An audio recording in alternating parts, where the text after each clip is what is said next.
of the stave, of stave, of stave, of stave, of stave. Notation of the stave, of stave, of stave, of stave, of stave.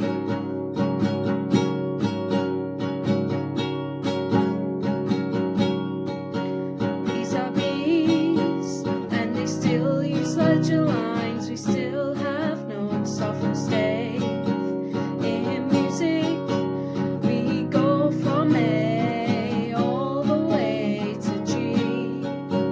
When we reach G, we go back to A. Even if we use ledger lines, there's no limit to the use of ledger lines. We still have notes of the stave.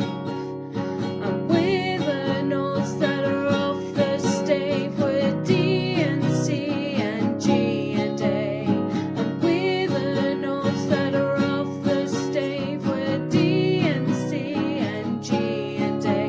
Notation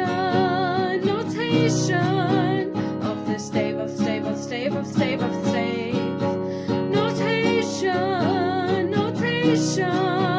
of the stave, of stave, of stave, of stave, of stave.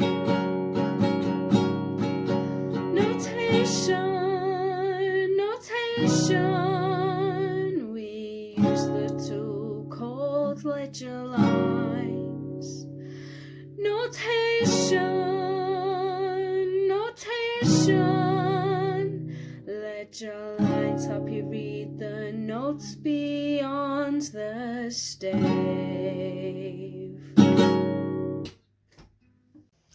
Hi everyone, welcome back to my channel. Before we get into this video, if you haven't already, please watch my video on treble clef notation. It will be linked down below. Today we are going to learn an extension from the treble clef called ledger lines. So let's get into it. When we have used all the lines and spaces on the stave, we need to make new lines in order to read lower and higher notes. It is important to remember that the musical alphabet ranges from A to G. When we reach G, we go back to A each time. We are going to focus on reading the notes above F first, which is on the 5th line. As this note is on the line, we need a space, so all we need to do is place the next note above the stave like this.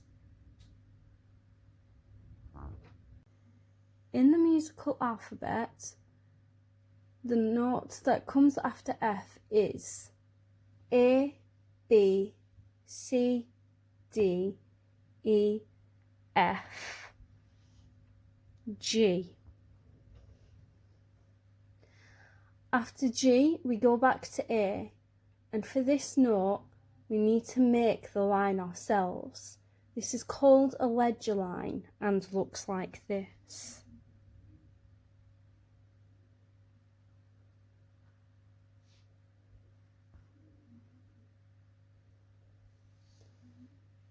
Now reading the notes below E. E is on the first line, so the next note needs to be in a space. So we just place that note below the line like this.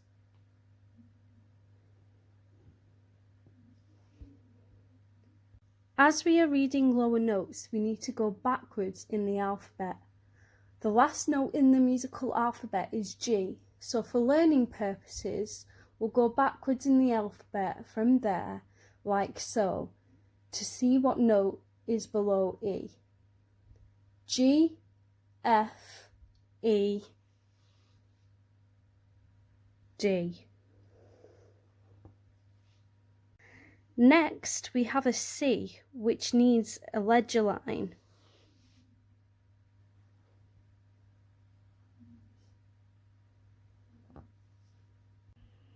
The same concept applies when we use ledger lines of the note patterns. We need a line note, a space note, line space, line space. To create the second space note for the higher note, we need to place the note above the ledger line.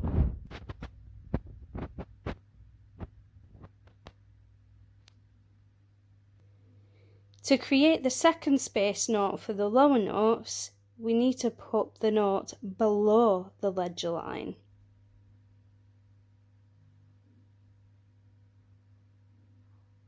Funnily enough, these notes are both Bs. The higher or lower you need to go, the more ledger lines are needed. The next note after the Bs need 2 ledger lines, like so.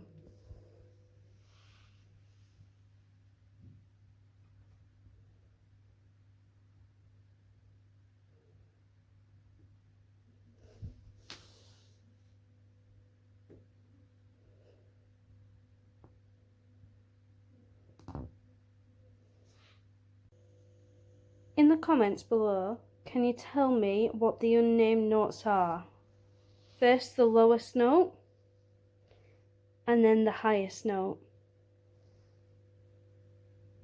Okay, in the description box below, I have written the lyrics for the song I sang at the beginning of this video.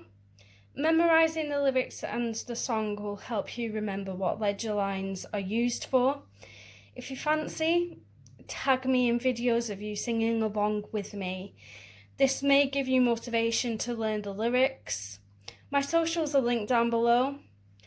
I am now going to leave questions on my board for you to answer, followed by the correct answers to test your knowledge.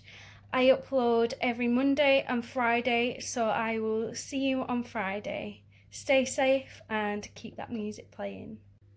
Okay, so here are the questions I want you to answer to check your understanding on ledger lines. Pause this video and I will now reveal the answers in the next clip. Really challenge yourself, please don't cheat.